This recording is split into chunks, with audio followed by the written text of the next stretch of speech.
Hey, George, it's Tuesday morning and we have a phenomenal repeat guest today. I could not be happier to see him back. Yes, we have Dr. Brian Birch. He used to be a young Padawan learner. Now he's a Jedi Master, soon to be on the Jedi Council. I'm very excited. I love stories like this. And his topic of discussion is going to be walking the talk to success in independent pediatric practice.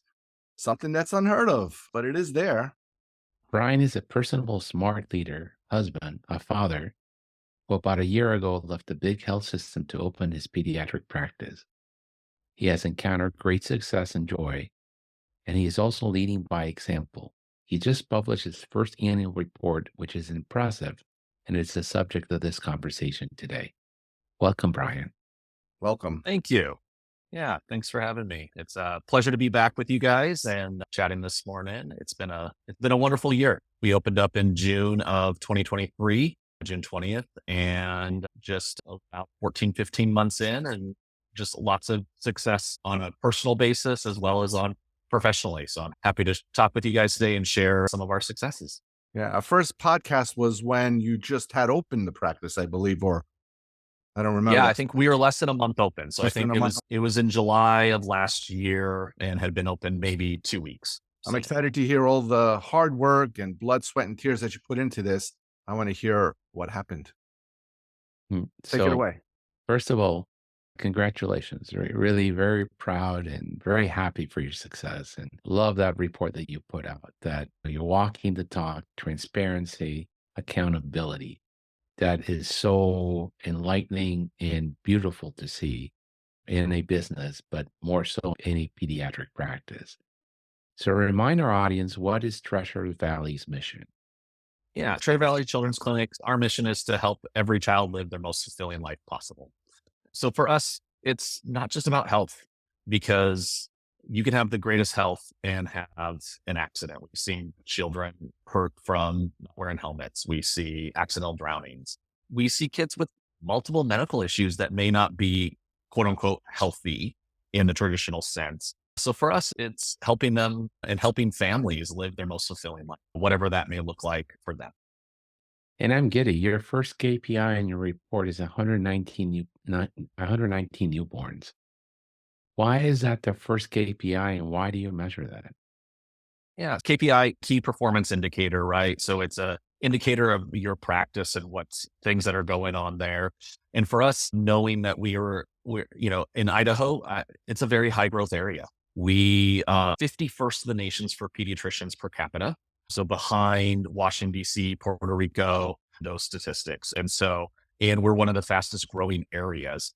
But for the success of a practice, you got to have the newborns. Newborns generate not only new patients, but repeat visits. You think about the number of times as pediatricians we see a newborn in the first year of life compared to, say, a healthy teenager. It's significant. So not only is it's an indicator of growth from a growing your practice, it's also a financial KPI because each one of those newborns has a return on investment more significant than any other age population. Wow.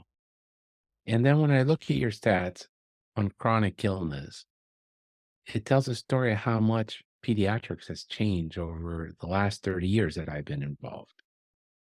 Your top four diagnoses are attention deficit disorder, autism, asthma, anxiety, and depression. I'm curious to know where diabetes, obesity come into that chronic disease management in your practice now.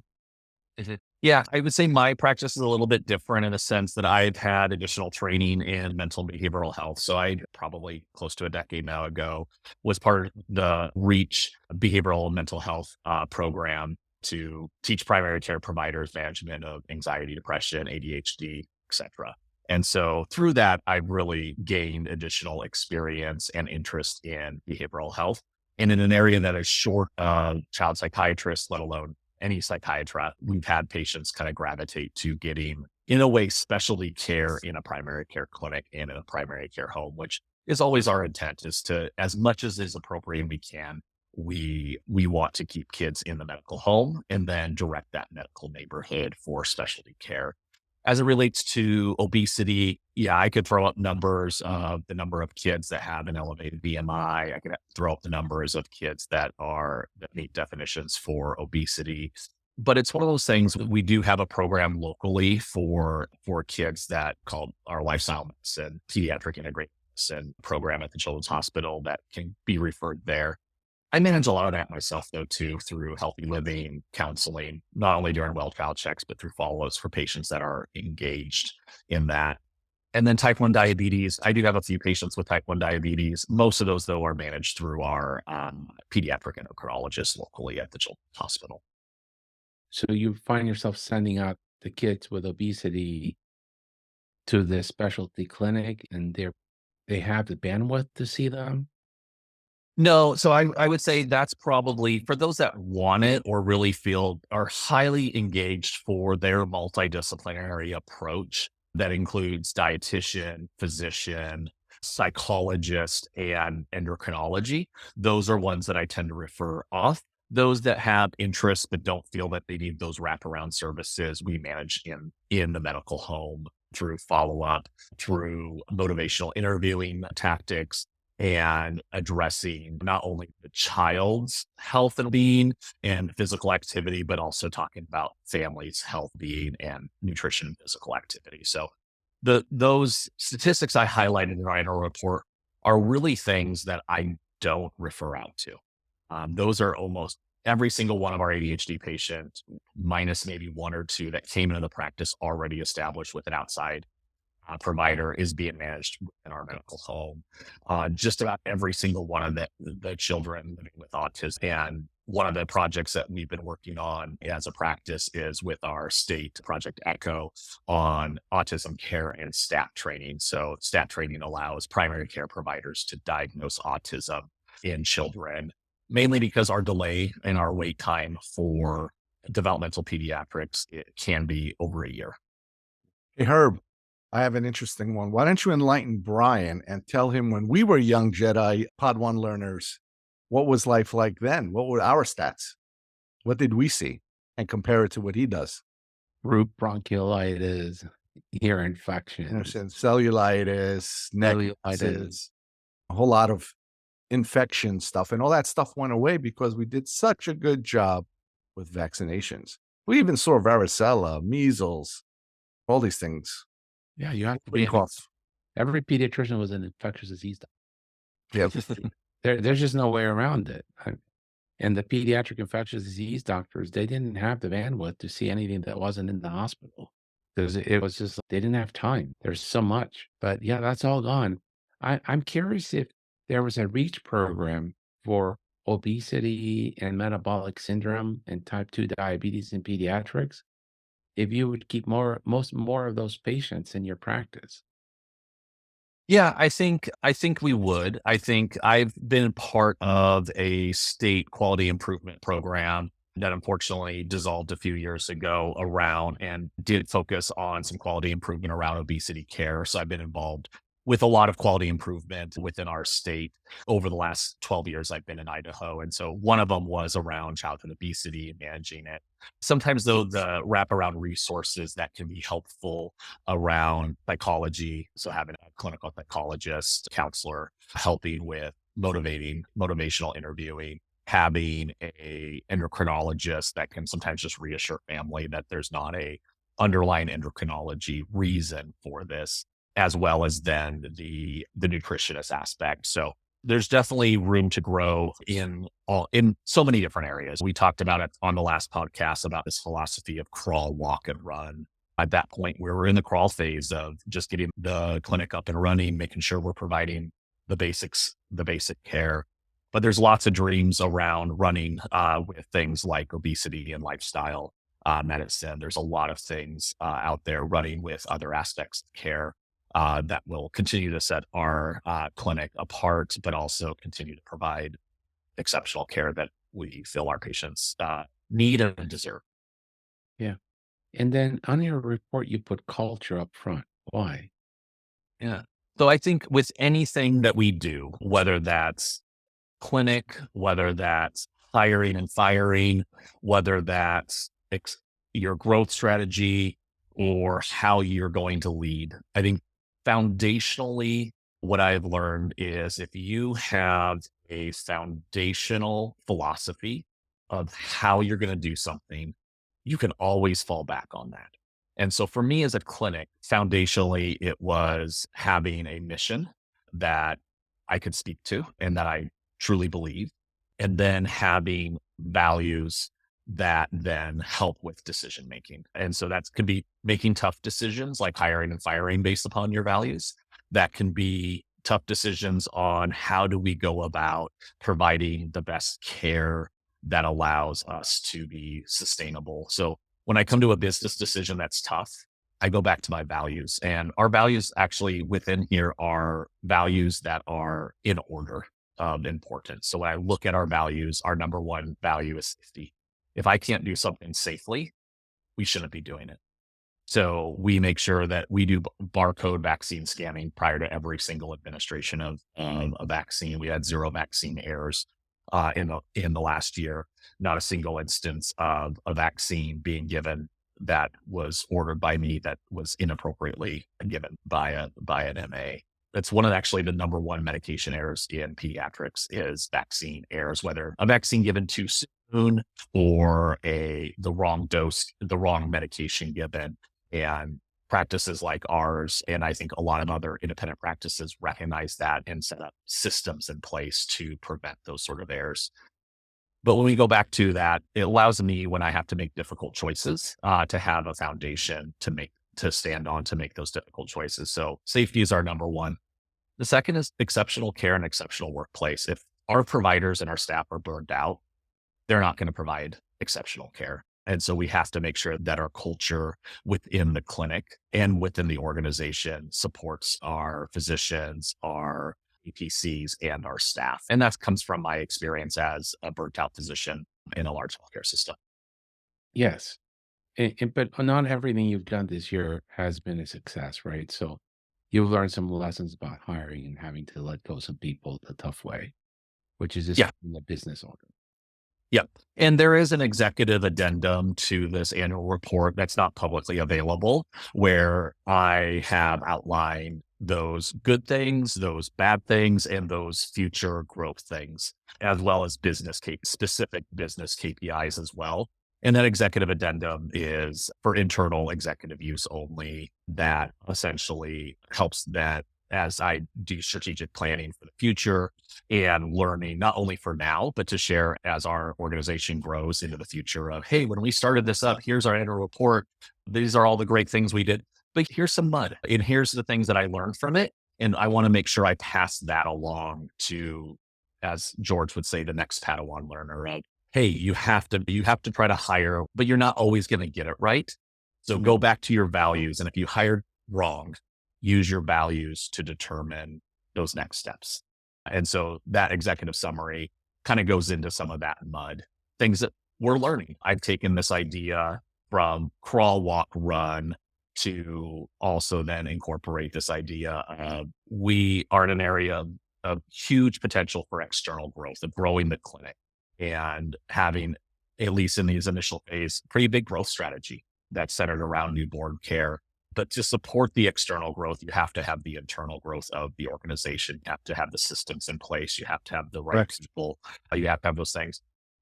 But in addition to that, you also have to have the personal growth. And that's my personal growth as a leader, as a physician, but it's also my staff's personal growth too, to look at the personal growth that each one of them will need to do in order for us to be successful. So we focus on those three areas. What's our external growth through marketing and through patient growth and onboarding, to what sort of things do we need to do internally in the clinic to make sure that we can sustain that growth and have processes in place that maintain our culture, our values, and how we want to practice care.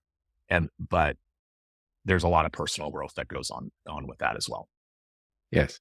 And yes, and hiring people is I think the most difficult job of a leader. It's what makes or breaks your organization, but it's not an easy job. But if you're a Uh, good leader, you will find people because they'll try to emulate you. If you're one of those leaders that is aggressive, degrading, talking down, they're not going to want to work from you. People leave, they don't leave organizations, they leave their leaders, They leave their boss. bosses. They leave their bosses. So if you're a Yeah. good boss, they'll stay. But there's another component to that. Not everybody deserves a seat in my bus Correct. because they're not they don't perform at the level that I expect. And So, I think that comes down to that Jim Collins idea from Good to Great of right seat, right bus, right? You got to get the right person to make sure that they're on your bus. And then you got to find them the right seat on that bus. As a small organization, as a small clinic, it's myself and a physician assistant right now and 3 staff members. So we are small, we are lean. It is even more important to make sure that the bus is everybody on the bus is not only in the right seat and oftentimes sitting in multiple seats, but that there's harmony on the bus. And the bus yeah, has to run on time. Yep. yes, I call them the unforced errors. Coach Wooden, as the basketball coach, used to if his players did not get on the bus 15 minutes before the bus was left, he closed the door, and that was it. He didn't care if he was the best player in the team. It's like, "You can't be on time. I can't trust you to play the way I want you to play." And he made them wear the same socks, the same shoes, and tie their shoelaces the same way.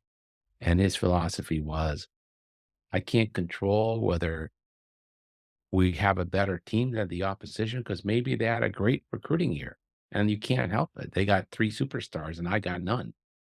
But I can help that you're not gonna get a blister in your toe that's gonna prevent you from running fast, or you're not gonna have an untied shoelace, and you're gonna trip and miss a point or miss a movement."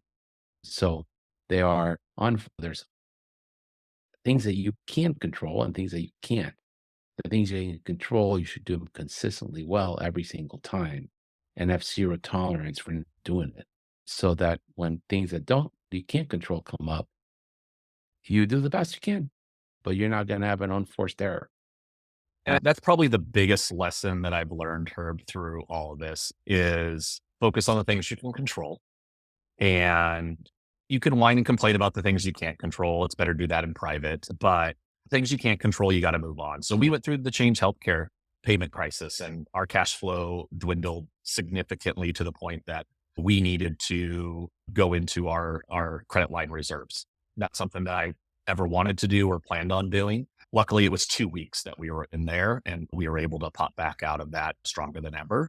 But it came down to not be I couldn't control that. I couldn't control that I wasn't getting wasn't being paid for the services that we were providing. And so I controlled what I could control, which was making sure that staff was still there, staff was still being paid, making sure that we were still providing the excellent care, knowing that payment would come. And it did. And we were fine on the other end. Had I perseverated on not being paid on the P&L for the months preceding that, it would have been tough. It would have been stressful. And it was stressful, but it wasn't in the way because at the end of the day, you can only control what you can control. And this is something I teach my kids, I teach my patients is you can't control anybody else, but you can control yourself.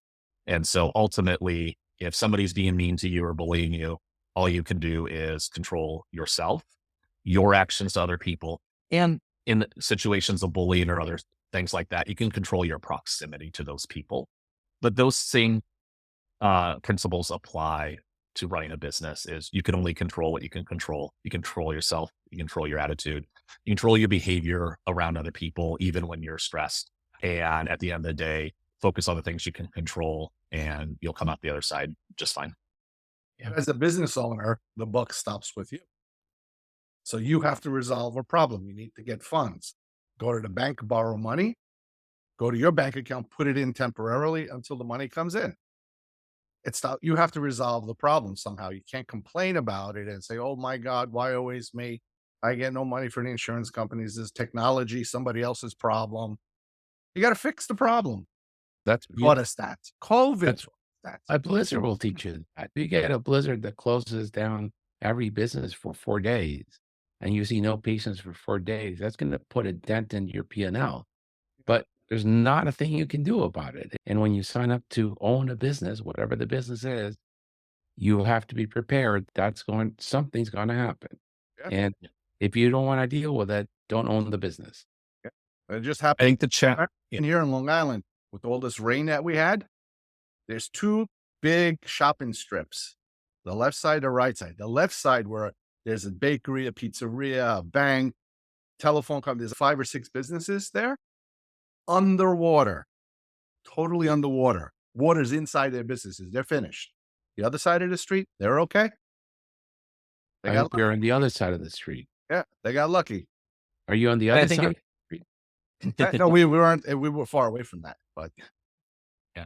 And I think the challenge as a business owner is determining what you can control and what you can't control.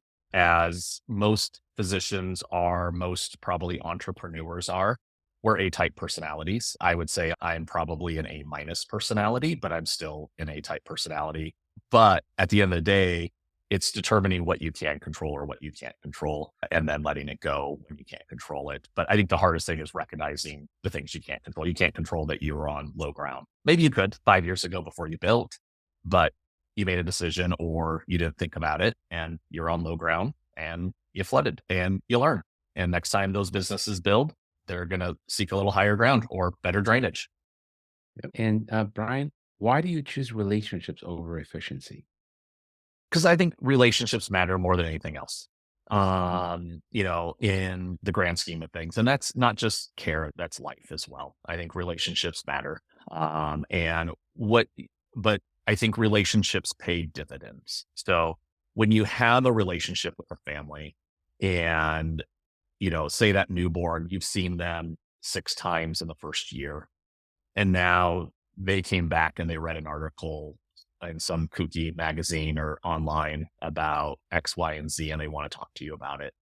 They come back to you. If you have a relationship with them, that's probably going to be a 2 or 3 minute conversation. If you don't have a relationship with them, it's going to be a 15-minute conversation, and they still may not believe you. They maybe go looking for quote unquote the real doctor that has the right answer or has the right vaccine schedule that's contrary to what best practices are. We had a family. This is a great idea. We had a family the other day that came in and it said, "Hey, we're having difficulty breastfeeding." We went to a lactation consultant and they recommended going to the dentist to get a tongue tie release, a lip tie release, and cranial sacral therapy. And we How wanted does your opinion. It's all about We the wanted money. your opinion. Yep. And they came in and we chatted, and that could have been a very long visit trying to talk about how the kid's sticking their tongue out. There's not a tongue tie there that needs to be clipped. Your kid's head is probably one of the best shapen heads I've seen in the last 2 weeks. There's no need for this cranial sacral therapy. If you want to do something, I can send you to a trusted physical therapist that I know and trust that can help with some physical therapy exercises for your child. But I wouldn't do this procedure unnecessarily. I feel like this referral, that recommendation is not in the best interest of your child. It was a quick visit, and they walked out the door saying, "Okay, good. I'm glad they trust me. They know me." And it actually building relationships improves efficiency in the long term. yeah, I Maybe not in agree. the short term, but in the long term, it builds efficiency. When you need to talk to a mom about all the do this and do that when your kid has a cold because they're a first time mom and they've never dealt with their child having a snotty nose before. You also know when this is mom's fourth child to say, you know what to do, right? Okay. Just make sure if you need anything, I'm here for you. And you might give a quick little refresher because it's been a few years, but not to the same extent. If you try to treat every single patient like that first time mom, you're going to be spending way too much time. If you try to treat every first time mom like that experienced mom, you're not going to be giving the education that you need. And so by having that relationship, knowing them, knowing their personality, one, it makes my job so much better, so much more fun. Because once again, relationships matter, but it also makes it so I can provide better, personalized, targeted care for that child and that family. Yeah, relationships are great. I believe in relationships. Our practice has been around for 60 years, so I guess we have some relationships. And it is more important than efficiency. But what if you had the relationships and your efficiency is top notch? That's the sweet spot. Oh, absolutely. Absolutely. But That was I don't think this is an and or question. This is an or question. You can have relationships and you can have efficiency. yes, You just need to make sure that relationship. what's driving the cart is the cart driving the horse or the horse driving the cart. I would say the relationship should drive the efficiency because in the long run, the efficiency gains will be there and the care will be better. I agree with you wholeheartedly. We had one doctor that had really good relationships with patients. His efficiency wasn't that great. So people always waited. This is when we were back on paper. He always did his thing. Once we turned the efficiency on a little bit better with the computers and AI scribing and things, his relationships were still there. Now his efficiency is better. So he made more people happy. Yep. I'm a little bothered. I don't know if it's just I don't know enough, but along with sending every child with a quote unquote tongue tie for a $2,000 laser at the friendly dentist, which I just tell the parents, why don't you Adult dentists, by the way, our pediatric dentists in our area don't do this. It's the adult why dentists don't you that give bought a me laser. why don't you give me $500 and skip the other $1,500? But our sleep medicine colleagues confuse me a little bit. They'll see a more than overweight, 95th percentile in the BMI child for sleep apnea. They'll do the sleep study, and they must have a template because every template comes back the same way. Follow up with ENT for possible tonsillectomy. And I'm like, what is removing the tonsils from this kid going to do? He's in the 97th percentile for the BMI. And they also don't seem to screen for any anxiety or depression. There's like, we're going to do the study, of course, because the study makes money. Yeah. And it just seems like the template always goes back to follow up with the NT for possible TNA. And I get confused. Is it that because you have sleep apnea, you become obese and depressed? Or is it because you're depressed, then you don't sleep well? That's why you end up seeing a sleep specialist. And is it because you're overweight, then you're more prone to having sleep apnea? And if you don't address those, how are you going to fix it with taking the tonsils? I think it's from a clinical standpoint, it's all of the above. I think it's a vicious cycle. Kids that are overweight tend not to sleep as well, tend to develop anxiety and depression because of poor sleep and because of other psychosocial interactions. At the end of the day, you got to address all of the causes. One cause may be that their tonsils are, that they're obstructed, right? And creating a little bit of extra airway motion might be the right thing to do to help then break the cycle. But if you just say, "Oh, I'm just going to remove the tonsils and now we're done and that should fix it." That's not the right approach. You got it. And that's where primary care comes in. The sleep study provider doesn't care about anxiety and depression. They don't. They specialize in sleep. The ENT doesn't care about obesity because they specialize in the airway. Now, I think my colleagues, I'm being a little flippant here. My colleagues that do these are great and do care about these things, but it's not their realm of expertise and it's not their realm of managing. I think they recognize the importance and the intricacies and interconnectedness of this. But that's where primary care comes in. That's where we are the intersection for all of these areas for these multifaceted interrelationships. And we know that we can't just address the sleep. We have to address the anxiety and the depression as well. We can't just, or a lot of times it's like we're addressing the anxiety and depression, but we also have to address the sleep because somebody that's chronically fatigued and tired we have three pillars that is everything that I do as a pediatrician. It comes down to happy, healthy, and safe. And this is something every single well child check. If you look at our templates, you look at what I do, you look at what my physician assistant does, every single well child check, we talk about happy, healthy, and safe. That's everything. If I was to boil down all of my care, it's those three areas. And sometimes in the newborn or the 2-week old or the 2-month old, it's actually talking about the happiness of the mom and the other caregivers. It's doing an Edinburgh postnatal depression screening. It's making sure that they're taking time, as one of my great mentors, Tom Patterson, would say is you got to take care of yourself as the parent. What he asked, and I learned this from him, he asks every single parent, new parent, again and again, what is the one thing you are doing to take care of yourself with this newborn now in your house? And this doesn't include taking a shower or peeing by yourself if you also have a toddler at home. What are you doing for your own self care?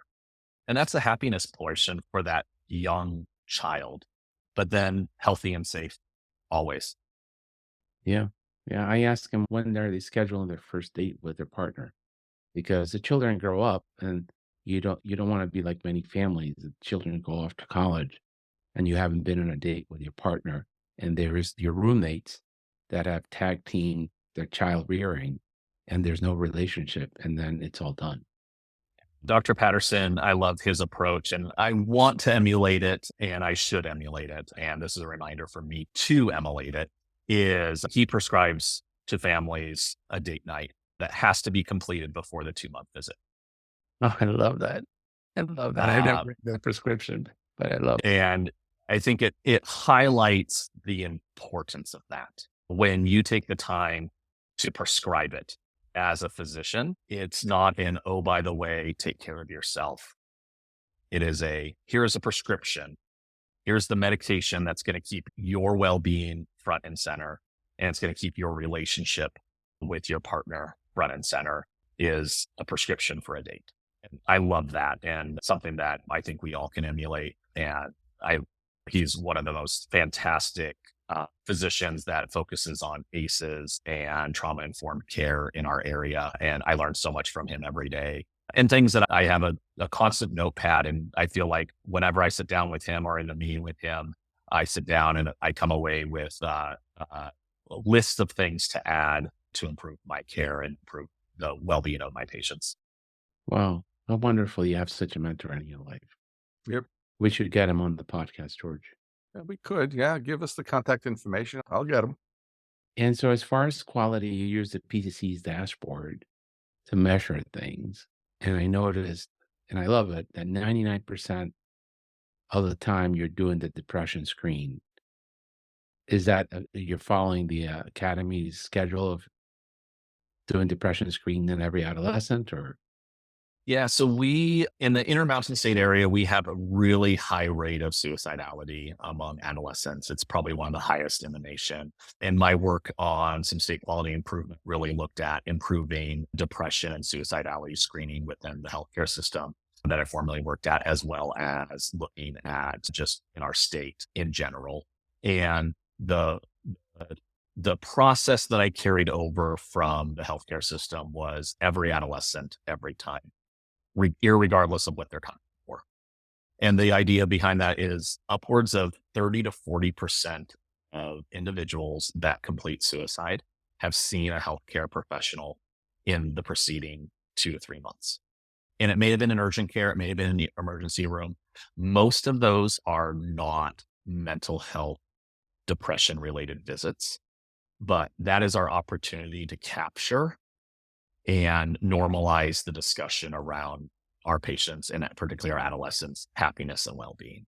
And so we do it every single adolescent, every single time. The reason why it's 99%, I have two nonverbal, medically complex, global developmentally delayed children over the age of 11. So it clinically doesn't make sense to fill that out. run me through the process. At what age do you start this? 11. 11. And are you using the PHQ-9, or are Correct. you, and then if they screen in for depression, then do you do the ASQ suicide test or Yeah. screen? Yeah. So we do PHQ-9, so full PHQ-9. And question number 9 there talks about thoughts of self-harm. Uh, Yes. and then if that's positive, then I am verbally doing essentially the Columbia suicide screen that looks at, and it's just because I've done this for so long. It's memorized. It's one less form they have to fill out. And I feel like the conversation that I can have by doing that verbally, as opposed to them filling out a form, actually then develops my education to the patient, the parent, as well as the assessment of mild, moderate, or severe risk of, or low, medium, or high risk of suicidality. So And I do that verbally it because it's part of my essentially safety planning well, to do that's how that you should assessment. do it correctly, but this form that you're giving them, is it a paper form and then it gets scanned into PCC or yeah? You're Yeah, shaking your head. yeah. So we laminate. So we try to reduce all the paper in our clinic. So any form that we use on a recurring basis is always laminated, and they have the wet erase markers that they fill out. And then in those situations, we do have Chattis for pre-visit questionnaires for a lot of things. But if they don't fill out the Chattis or for adolescents, we're just giving it in the clinic and for the most part and having to complete it and then addressing it. I And so think you're looking the relationship is enhanced by you speaking to them as opposed to just here, fill out this form and let me know. yeah. Yeah. Talking I is important. I'm gonna ask you a tricky question. If you're doing the suicide screening on those patients at highest risk, why are you not measuring that? That's a good question. We should. And maybe it's not easy to measure. That would No, be there's ways to do it, and it goes back once again. We're a year open. There's a lot. I mean, I could show you a laundry list of things I would love to be doing yes. differently, better. I think there's when making improvements now within the clinic a year in, I'm dividing it into two sections. One are incremental, that 1% gain. If we can do 1% better day over day, week over week, month over month, we're going to continue to improve in those areas. And then there's areas of substantial stepwise change of new processes, new services, new whatever that we need to do. And I think if you don't measure it, then you don't know where you're at. And if you don't know where you're at, you don't know if you need to improve it or if you don't know that you really But did or to what extent. And and so objective data is so important. the reason I ask you that is because it obviously this is important to you. But as we just discussed, when George and I were kids, people died from meningitis. Now the number one cause of death in America in many of the buckets of childhood is death by suicide. If it's important, you should measure it because not only is it you're already doing great, but it's about walking the talk where you're sending a message to your patients, to your staff, to your clinicians as you hire more. This is really important work we're doing.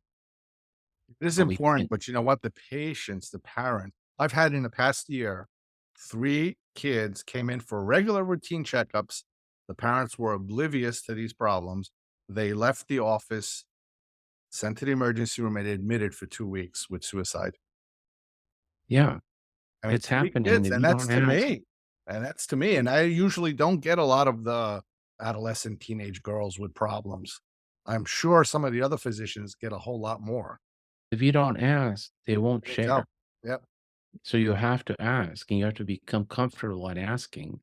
And once everybody knows that's what you do every time, that nobody feels slighted or what do you call my kid crazy? He always asks that question. He always asks whether we have any allergies or not. He knows we don't have any allergies, but he still asks because he doesn't want to give you I don't know augment and have the kid break out in hives. It becomes part of the process, and people are like, "Oh, you always ask." So that's what's going to happen when we go in there. But if it's important, then you should measure it not just from the point of view of improvement, but from the point of view of the messaging you're sending as a leader. I was just curious about that. Absolutely. And the other one, I didn't see this because I don't think it's a top of mind, not something, but we do know diabetes now, type 1 is an autoimmune disease. And I find it incredibly difficult to just do it on the kids that are high risk because then you have to remember to ask, and nobody knows what kind of diabetes grandpa had. Well, I don't know. He had diabetes. He died from diabetes. But did he have type 1 or type 2? I don't know. So to get the kids that are at risk and get them tested is hard. I find it just easier as you're doing with the depression screening. Just everybody at their 4-year-old well child exam, they're gonna get the lead level and their anemia screen, get the autoantibodies, and when you pick up the kid, you pick up the kid, and but you're not the process is easier. So I was curious as to why you weren't measuring it. You also make access a key priority. How do you measure access to your clinic? So unofficially, we will get people in when they message in or call in. So we had 0 patients turned away this last year because of unavailable appointments. So somebody calls in at 3:45 on a Friday afternoon and we close at 4 and they can get here before 4. I I've sent my staff home and I'll take care of them and get them in and out the door so that they don't have to wait for the weekend or go to the urgent care. Now I don't like publicize that, but I think access is so important. And I think that is one of our pediatric superpowers that we can have as a organization is providing access to care. And so we do what's called quick sick in the morning, 8 to 8:30, Monday through Friday, walk-in appointments for any of our established patients for quote unquote quick sick. So we're not tying up the phone lines for the mom that wants to try to get the kid in first thing in the morning because they can just walk in. We're not parents aren't having to stress like, oh, I wonder if I can get in tomorrow. Oh, maybe I'll just go to the emergency room tonight. They know that they can just walk in tomorrow morning for that quick sick visit. It makes staffing a little bit more difficult. We're going to be going into our first, I would say, busy winter coming up. We were still open less than 6 months for this last winter. So we had the access for it. So it'll make staffing a little bit more difficult, but we're choosing access and then building what we need staffing around that. Because it's important because if kids don't get access to care, then they can't get care. And whether that's access to wellness care in a medical home or access to their medical home for sick care, I can do a much better job because of those relationships that we talked about earlier, managing expectations. Parents come in, oh, my kid has had 2 ear infections this winter. And you're like, yeah, pretty normal. No, you don't need to go to the ENT, the urgent care said yet. Yeah. Here's the Yeah. criteria. Here's the threshold that we need to do something different. Yeah. So that And that so, that strategy that you're using, that walk in between whatever it is, 7 to 8:30 or 8:30 to 9:30, whatever, is extremely well received by the parents. Cuts oh, down absolutely. the calls at night and the number of people that go to the urgent care for exactly the same reason you said. They're not stressed. They know that in the morning they can pack the kid, show up to the office. If they have to wait a little bit, they have to wait. And then it normalizes the rest of your day because now you're running on pre-booked appointments after you're done with. Yep, and Um, we still have open appointments for sick visits throughout the day, same day, next day appointments. So it's not like they have to go to those appointment times, but it's an option for them. And it's an option that is absolutely well received and allows working families to get to work when they just, hey, I think my kid has an ear infection. I need to get them to daycare so I can get to work. They come in, they're out, they're not waiting long periods yeah, of time. And they're that's getting care in their medical home. Ryan, how do you solve this problem? When you're a solo physician like yourself, that is a great thing to do. The walk-ins, they just show up. When there's one doctor, the volume is not great. But when there's a lot of doctors that are covering, when there's a lot of doctors and a lot of patient roster, I assure you that the volume is going to be great. And then, because we used to do the walk-ins before, they'd start at 6 p.m. for the evening for the urgent care. People were lining up at the door to come in at 6 o'clock walk-ins. And you know what happened? Physicians started to complain. I can't handle 10 people waiting at the same time, and then all the other drama associated with that. They couldn't pivot. Yeah. That's a and I And I know think problem. we I've seen large groups in my town. I've seen large groups implement this 15 years ago, and they do it in the mornings. They don't do it at the end of the day because at the end of the day, you're physically and emotionally exhausted. I don't want to see the 4:15 patient that just rolled in the door because I've already seen 20.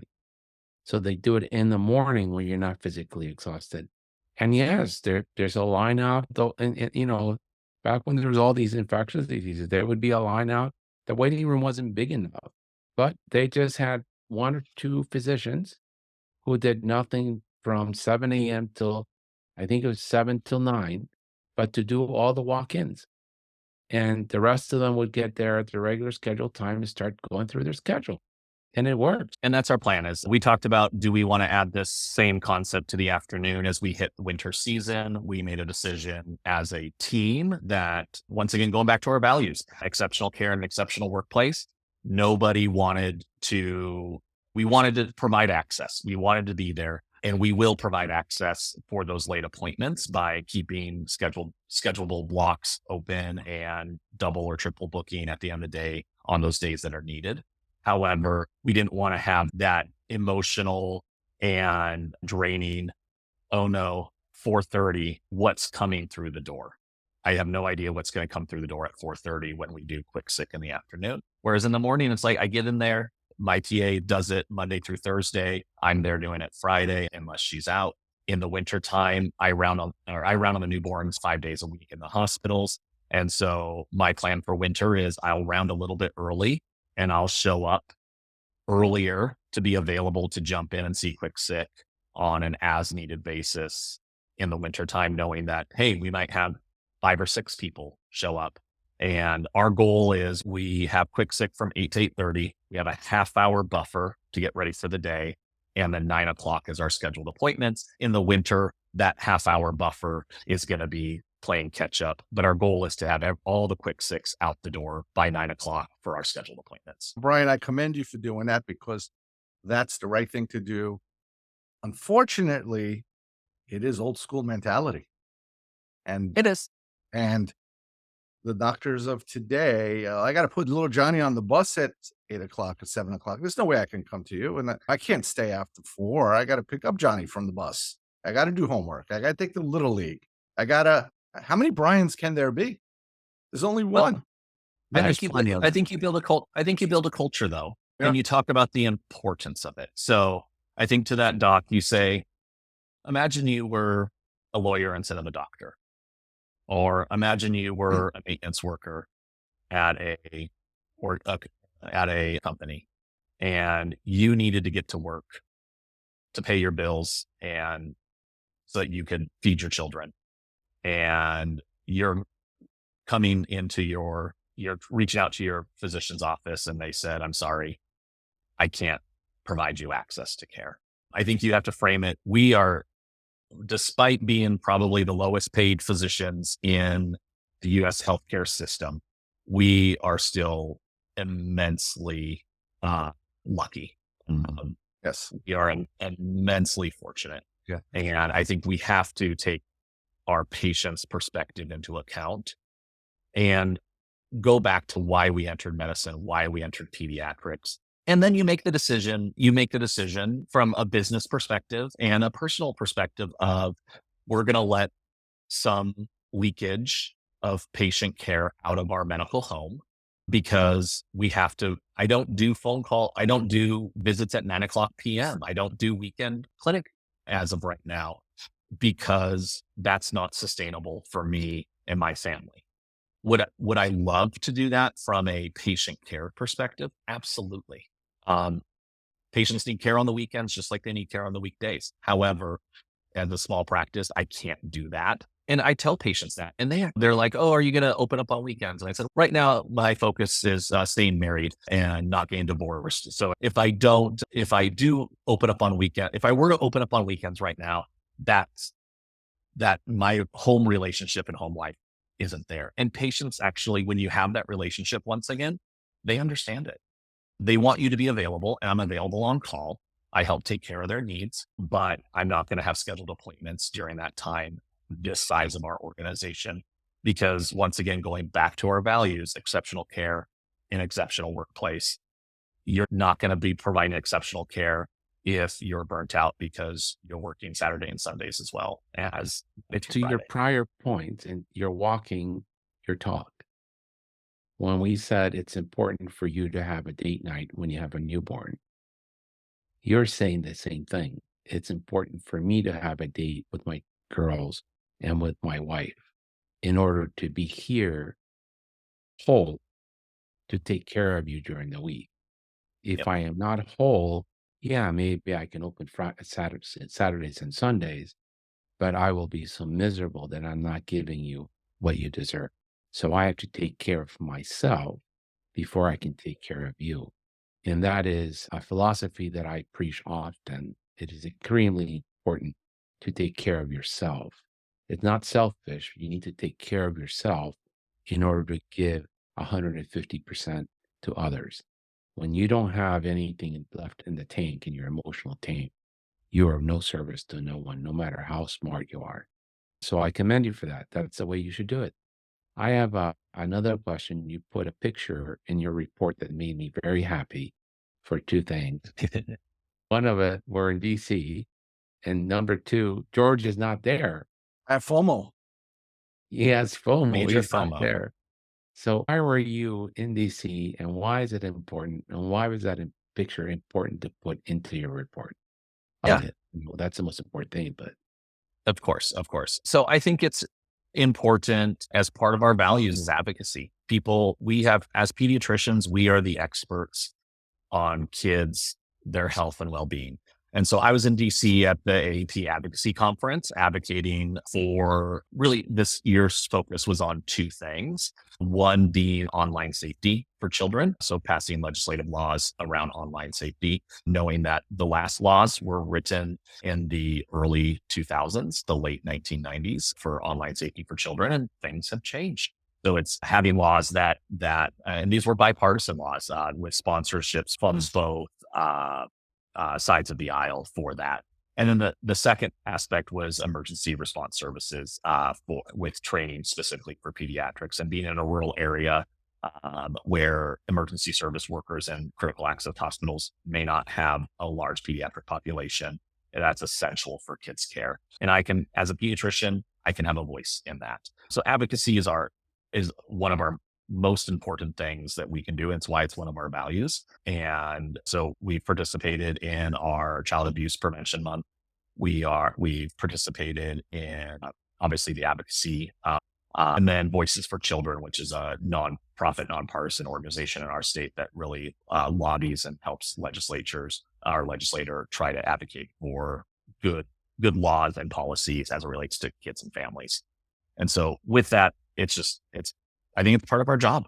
It's not a paid part of the job, but it's an important part of the job because we can complain all we want about laws that come down that then we are held accountable for, whether we agree with them or not. But if we're not involved in the process, that's one less thing that we have control over. When I led a work group with a large number of physicians in the healthcare system, really it was after a bunch of bickering about a lot of little things, and we called it rocks. And it's the Muhammad Ali quote that it's not the mountains before you, it's the rocks in your shoes that cause the biggest issues.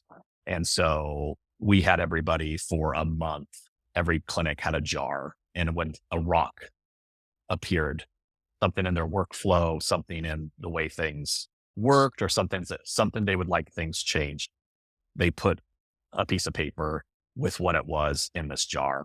And then we brought it together and really set the foundation that there's things that you have absolute control over. And that's the center bullseye. And that's your attitude and your person. That's your attitude and how you treat people. Then there's things that you have a lot of control over, or we as a group have control over. And those are the things that we're going to focus and change. And then there's things that we can influence outside of that. And then lastly, there's things you don't have any control over and you can't influence. And we took all of those rocks and we put them in this bullseye where they should be. And essentially, if it was like, hey, this is a personal thing, work on that. You have absolute control on that. Then we prioritize the things that we as a medical group could control and focused on how we're going to control those and make changes that help us. And then we looked at things that we could potentially influence in the healthcare system. As pediatricians in private practice, we have a lot more control in that control of that bullseye. Once again, absolute control of ourselves and our interactions with people, lots of controls on how we run our practice. But we still want to have that influence, because if we don't influence the things that we should, we're just going to get more rocks in the shoe. yeah, wonderfully said. Now, why was it important for you to share a whole page of people and companies that have helped you get here? Because I didn't do this myself. I had people like you. I had my EMR vendor, PCC. I had partners with other vendors and consultants, et cetera, that helped us be successful. So the idea is, yeah, we have a small team. It's me, a PA, and 3 staff, but we have a whole lot of people behind us, not only rooting us on, but helping us. It takes a village to start a practice, and it takes a village to continue to run a practice. And it's acknowledging that it's not just me doing this on my own. It's your guys's influence and contributions. It's Chip Hart and PCC. It's Polly at PMI. It's our OBs that send referrals to me. It's my partnership with our children's hospital that I left, but still refer to and have colleagues there that I respect and rely on for their expertise. It's the village. It's the village to care for these kids. It's my mission is for every child to live their most fulfilling life possible. But I would be foolish to think that responsibility falls just on my back. And everybody's it's everybody contributing, rowing in the same direction to get us where we are now and where we want to go. Wonderfully said. Community is extremely important. Mentorship is incredibly important. Success is, it looks like it's one person because you're the spokesperson for the organization. But it really, success is in those people that listen to others and then inform themselves and can carry the message so that you urge or you persuade others to follow. And you are a tremendous leader. And Now he's a mentor. So he went from a Padawan learner to a Jedi Master, and now he's on the Pediatric Jedi Council. You have to carry the torch and pass it on and pay it forward.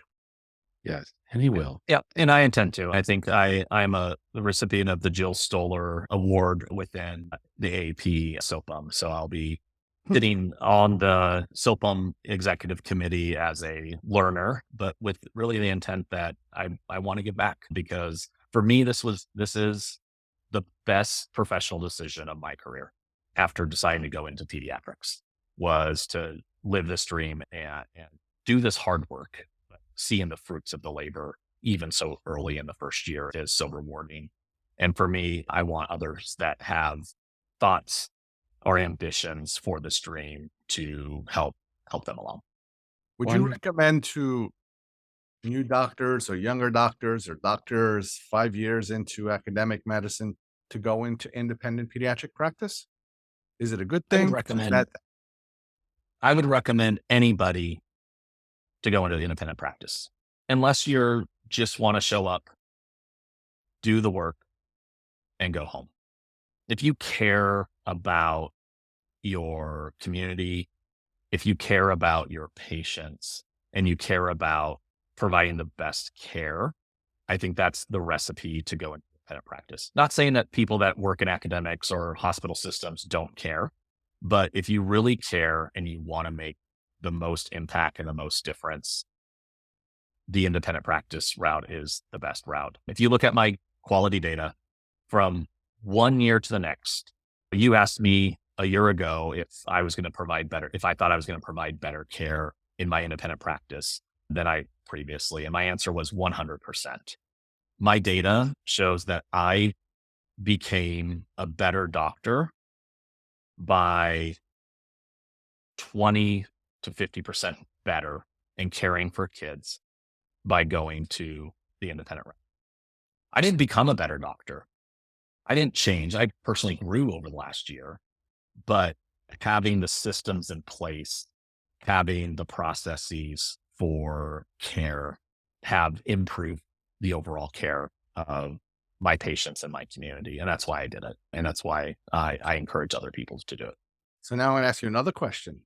Word on the street has it that in independent pediatric practice, you cannot make any money. It's not sustainable. It's not financially lucrative. Is that true? No, well, no, it's not true. So I think you have to run a business. You are an entrepreneur. You are a business owner. You have to make business decisions. You have to have a business plan.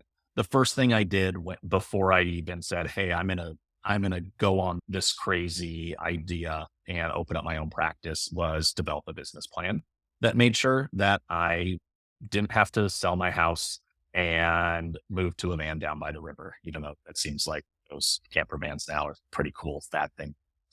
But you got to have a business plan. And so it may be geographically dependent on what opening your own practice looks like versus what joining an established independent practice looks like.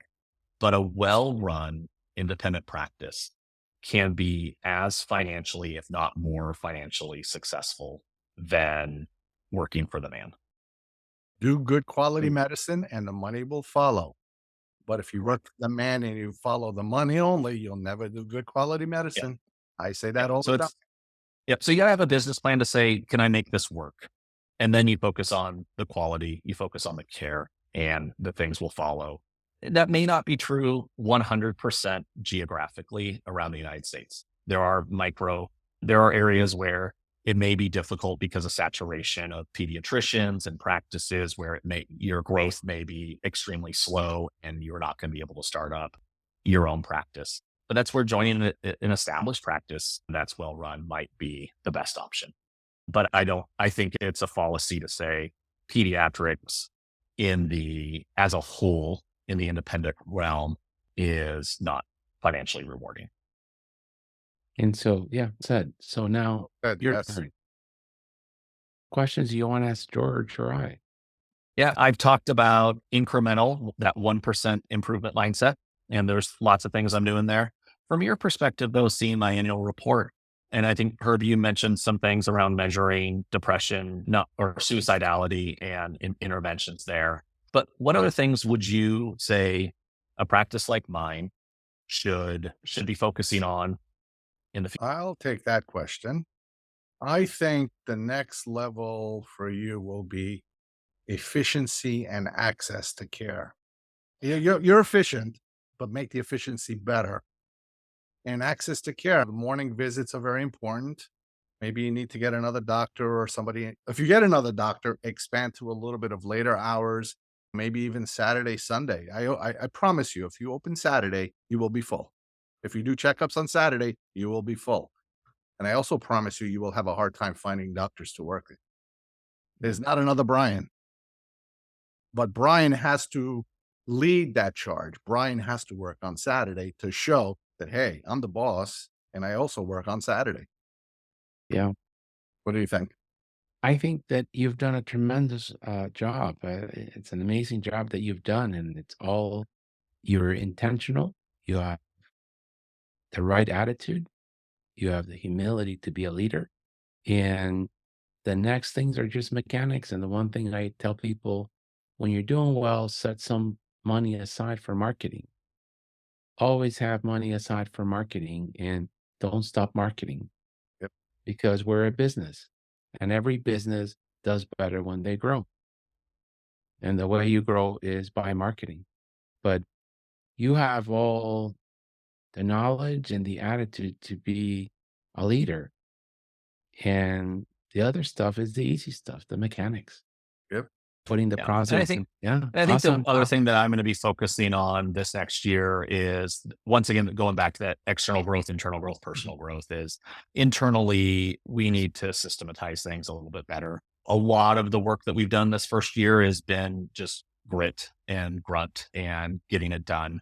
But now it comes down time to how do we ingrain these results into our workflows that isn't dependent on my grit, my grunt, and that of others, but just as our way of life. And that's the challenge for my personal growth is how do I systematize that, develop the systems, the feedback mechanisms, the quality assurance to say, hey, when things come up, it's not just, hey, Dr. Birch, what do you want to do for this? Or what do you want to do for this? We have a way of dealing with these things. And that's going to be a future growth. Because as we grow, not every thing can come to me to adjudicate. Right. And But that's where that's gonna happen developing those because systems will be. Yeah. as your revenue grows, you're going to have more money to hire more support staff. And there's going to be layers. As the more staff there is, then because you got more revenue, you can set some processes in place.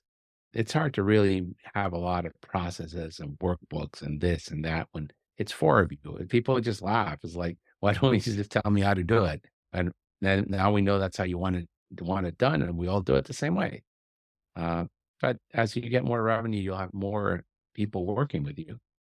And then these documents and videos and training will become integral to your process.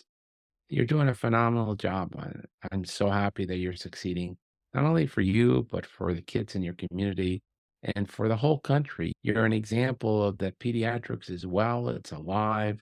You can be a private practice physician, be happy, do good, advocate, and live a great life. That was a dream when we went into this vocation. And it's still there, although they're trying to take it away from us by brainwashing us. Yes. But it is a possibility and you can do it. You can't do Wait, everything. Don't get you can. I'm sorry. If you're a woman and you have 2 young babies at home, you can't work 7 days a week. No, it's too But if much. you're a male like you are and you're in a solo practice, you can't offer Saturday and Sunday appointments right now because you got 2 girls and a wife at home that also need your attention. And that's not wrong. That's what you need to take care of yourself. And at some point, you'll have more staff, you'll be able to expand. At some point where you're the primary caregiver for your kids and you're only going 2 days a week to the clinic, the kids are in school and you can go in 4 days. That's what you choose. So remember, in life, there are stages. Just like children go through the developmental stages, we as adults go through the developmental stages. And maintaining a healthy balance is the most important piece of each one of those stages, as you said, Correct. the happiness component. Wonderful to have you on the show again. Yes. I Thank think you, Brian. we're going to see you in Orlando soon, and I can't wait to get a hug Yeah. and buy you a beer and celebrate your success. Yeah, we're gonna have to have a we meeting. talked a lot about my annual report. So if you guys are welcome to link that into your show notes if you want, or people go Yeah, to, it's going to be up on our website later this week. So You know, I we think we we will have do to that. set up a meeting, Herb, with Brian and others for the Pediatric Jedi Council. Yes.